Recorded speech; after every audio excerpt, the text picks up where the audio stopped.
Well, that didn't sound the best.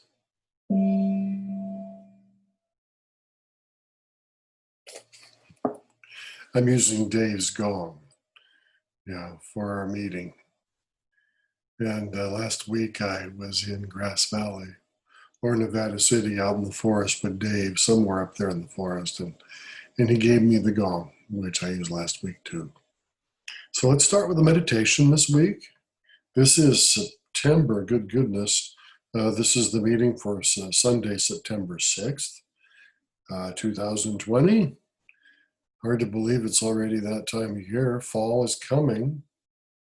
I hope you had a good summer despite everything going on. But let's meditate now. And we'll, as usual, you set a timer. Go for 8 minutes, 10 minutes, 12, however long you wish. And we will start. Turn off the video, and meditate until your timer goes off, and then turn us back on. So we sit with a straight posture, relaxed, back straight, feet solid or legs crossed, however you wish to be. And as usual, we just do a mindfulness meditation where we just let go of thoughts. Focus on our breath, inhaling and exhaling. And so let's begin.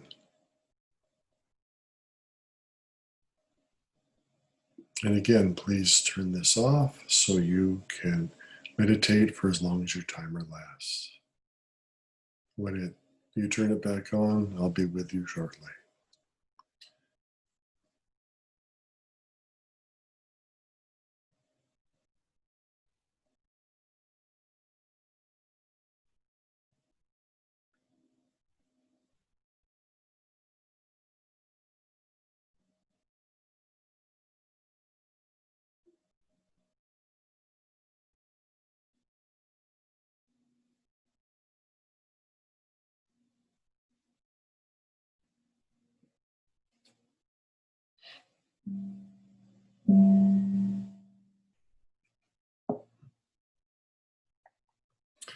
Welcome.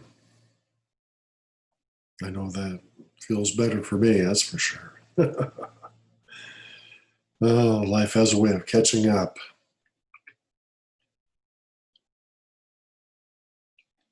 I had an experience related to our precepts and related to what we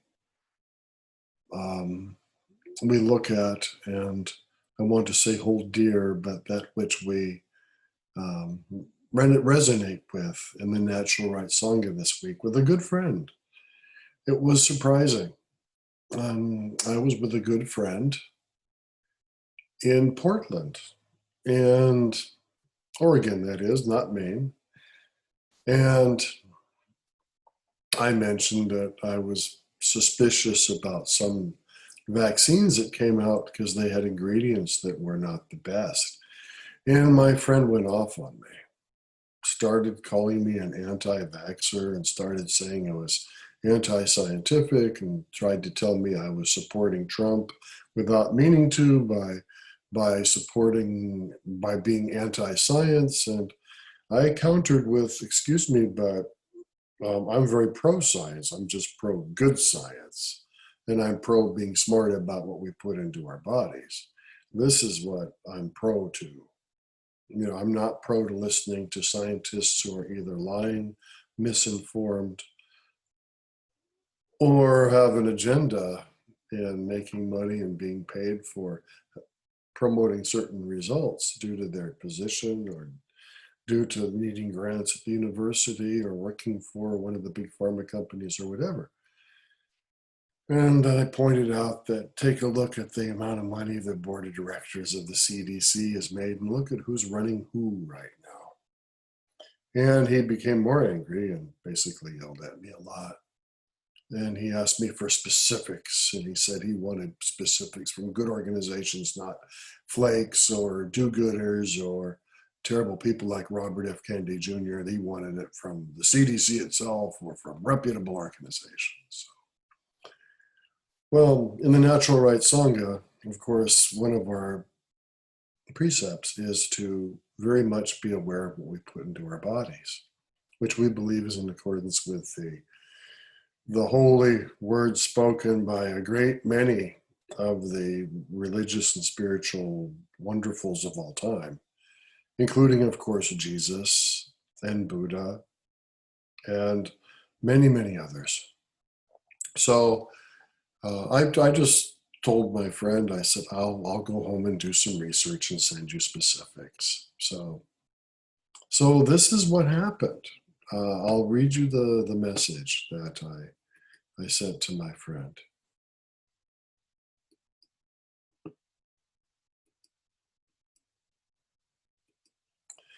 And I'll use my glasses to do so. So, hello.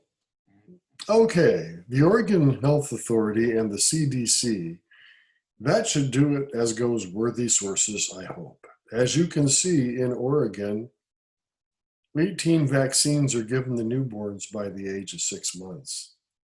Also, below is a list of ingredients from the CDC for many vaccines. Let's look at 3 of them. Hep B is given 3 times to infants, at birth, at 2 months, and 6 months. The Hep B vaccines listed by the CDC contain either formaldehyde or aluminum hydroxide. The DTP vaccines listed by the CDC, given at 2, 4, 6, and 12 to 18 months, also contain formaldehyde, aluminum hydroxide, or both. See below about formaldehyde and aluminum hydroxide. Today's polio's vaccines, months 2, 4, and 6, also contain formaldehyde. I have a partial list of the side effects of formaldehyde and aluminum hydroxide below. If you're like me, you're wondering, quote, what the hell are we doing putting this stuff into our newborns, unquote. The list of other ingredients is long, and I didn't go beyond the ones I listed or I've mentioned, though thimerosal is a mercury derivative and allegedly has been in some children's vaccines too. It's not listed here though, so perhaps they fixed this one thing. So I went to the Oregon Health Authority, and I linked to the Oregon Health Authority, and they have the hepatitis B, the DTP, which is diphtheria, tetanus, and pertussis. They've got and they've also got a thing called HIB, which is Haemophilus influenza B, and that is given at 2 months, 4 months, 6 months, and again at 12 to 18 months, etc. Now, by the way, that one also has formaldehyde and or aluminum in each of the vaccines listed by the CDC. So, of course, then there's the side effects from these things, which were on the other link. And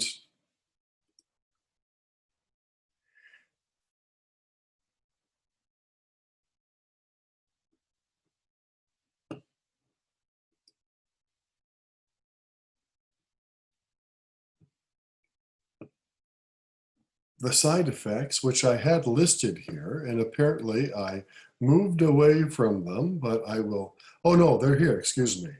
What are side effects associated with using aluminum hydroxide? Common side effects or health problems may include nausea, vomiting, rebound hyperacidity, aluminum intoxication, low blood phosphates, hypophosphatemia, a chalky taste in the mouth, constipation that could lead to hemorrhoids or bowel obstruction, fecal impaction, stomach cramps, milk alkali syndrome, and softening of the bones. Serious effects, those weren't considered serious, include black and tarry stools, mental and mood changes such as confusion or deep sleep problems, either too much or too little apparently, pain with urination, stomach and abdominal pain, and vomit that looks like coffee grounds. And from personal experience, I'll tell you that's because of blood in the stomach. Okay. Now, those are just the effects from aluminum hydroxide. Now, regarding formaldehyde, at 1 part per million in adults, some of the results include watery eyes, burning sensations of the eyes, nose, and throat, coughing, wheezing, nausea, and skin irritation. That's just 1 part per million for adults. But we're giving it to our kids multiple times before they're a year old. Okay, now, I finished my letter to my friend by saying, I love science, but some scientists are taking bad shortcuts with our health. Sad to say, they convince good people they're telling the truth and everything's safe and the rest is history. All that does not invalidate science or validate anyone who goes against science for political reasons. But it does lead me to checking before accepting any vaccine. So happily, my friend is a good person and reasonable. And the person wrote back and said, okay, Mark, this does surprise me. And from my years traveling around the world on the job, and from my years at the university and laboratories, I hate the smell of formaldehyde. You have sort of changed my mind, but I would still listen to the public health people explain things. There's a chance they'll be telling the truth. Now I'm going back to not worrying about it too much because I do put a lot of bad stuff into my body. So I take chances anyway. Have a great, safe weekend, and I'll see you later this month. So at least in this case, the person who had questions or doubts or whatever was willing to look at the facts, and the facts are stated. They're right there for all of us to see. And like I've said, the thing we want to do is to examine the facts. Okay, that is what we're to do. And there are facts. It's not all fake news. Now,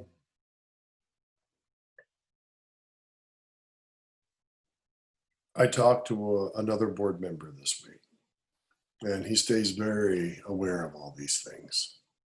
And he said, did you know that the CDC has now said that any vaccine that can even be 50% effective against the coronavirus will be approved? 50% effective. Might as well flip a coin. And you know what? If I was convinced all the ingredients were safe, I'd probably roll that dice. I'd probably flip that coin and say, okay, this is safe. Otherwise, I'll try it. 50% chance I'll never get coronavirus if I take this thing. But what do you want to bet? What do you want to bet? It'll be interesting to see the ingredients in these things. And I believe they do have to be honest in disclosing what's in them. I hope that's the case.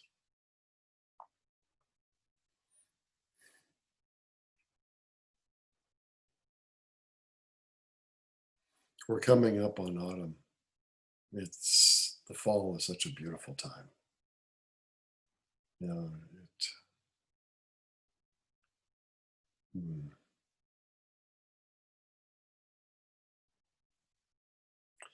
Another of the board members, our friend in India, Kalidas, was talking about things too. And he has not been able to leave India because he's been stuck because of the lack of international flights due to coronavirus. And happily for him, that's a very happy thing because he has a great place to stay in India and he's with a great lady and has good friends and was able to get organic food to eat. And so he's doing great.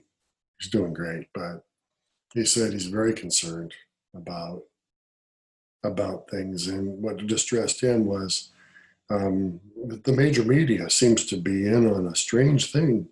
He'll see crowds estimated at 100,000 people doing this or that and protests of this or that or support of this or that. And the major media says it's 10,000. And he says it does seem like they're not reporting honestly. And I said, I'm afraid so. They don't report. You have to dig to find the truth. He says, well, that's why we're here with the Natural Right Sangha. Well, that was a nice thought. That maybe we can do some good for some people with the Natural Right Sangha on a multitude of levels, hopefully, with the precepts and with the more positive, more healthy outlook and perhaps actual life that happens as a result of living with the precepts and with being more aware of things which even my good friend was not aware of. And happily, he was open-minded enough to admit, yeah, you got a point. But most of us members of the Natural Right Sangha are there anyway. So if you have any questions or comments or things to discuss, please let me know. This wasn't exactly a spiritual talk tonight, but it's all related. And it's definitely related to what we do at the Sangha. And so now, as usual, we will conclude with the Four Immeasurables. And notice I said it right. I said immeasurables. Yes, I didn't say the Four Agreements, which are a different thing, although also wonderful. Okay, so as usual, let's do this with first ourselves, and then we will do a group. Okay, so please repeat after me.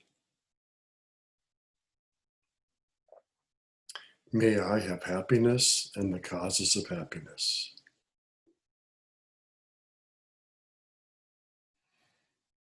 May I be liberated from suffering and the causes of suffering.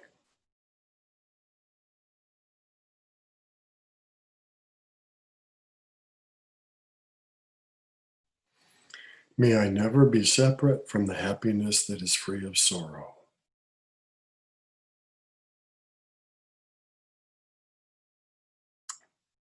May I reside in equanimity, free of attachment and aversion.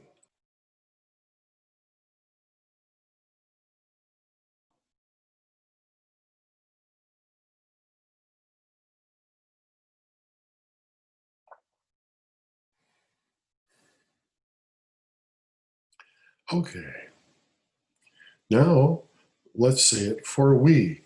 Let's say it for you and whoever you wish, people you love, people you like, family, friends, the whole world, the whole universe, every sentient being, people you have troubles with and wish to have better relationships with and wish better for. So maybe that'll help their outlook regarding many things or help their lives. Whoever you wish. So it's going to be we. So focus on that we as we do the four measurables again.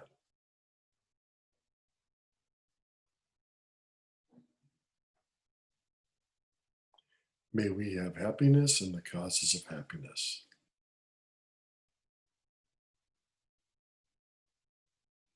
May we be liberated from suffering and the causes of suffering.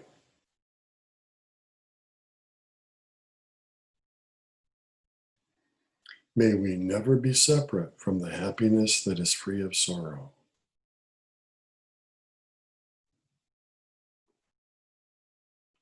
May we reside in equanimity, free of attachment and aversion.